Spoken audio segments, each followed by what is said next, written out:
गजा की सूरत हाल का जिक्र करें। आपको बताएं कि गजा में इसराइली जुल्म सितम जारी है, जबकि पनागा पर हमला करके 15 फ़लस्तीनी शहीद कर दिए गए।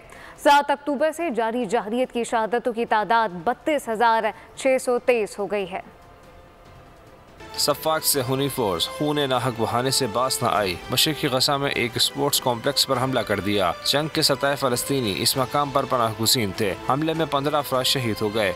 इसराइली तैयारों ने जनूबी लिबनान में भी बम बरसाए। इस कार्रवाई में हिजबुल्लाह कमांडर अली नईम समेत 6 जंगी शहीद हुए। इसराइली वज़ीर दिफा ने शाम और लिबनान में भी दरअंदाजी की धमकी दे दी। योगोलैंड ने कहा इसराइली फौज अपनी कार्रवाई दमिश्क, बैरूत और इससे आगे तक वसी कर सकती है। दूसरी जानिब गजा में अल-कस्साम की मुज़ाहिमत पूरी कुव्वत से जारी है। इसराइली फौज पर एक इमारत में हमला किया। इस कार्रवाई में एक इसराइली फौजी मारा गया, जबकि 16 जख्मी हुए। तलहवा के मकाम पर 4 इसराइली टैंकों को भी निशाना बनाया गया। उधर बाइडेन इंतजामिया की जानिब से इसराइल को असले की फरहमी जारी है। शदीद तनकीद के बावजूद अरबों डॉलर के मजीद जंगी जहाज और बम इसराइल भिजवा दिए। ऐसे में इसराइल की मुज़ाकराती टीम भी दोहा पहुँच गयी, जिसमें मुसाद और सिक्योरिटी एजेंसी शबाक के आला हुक्काम शामिल हैं।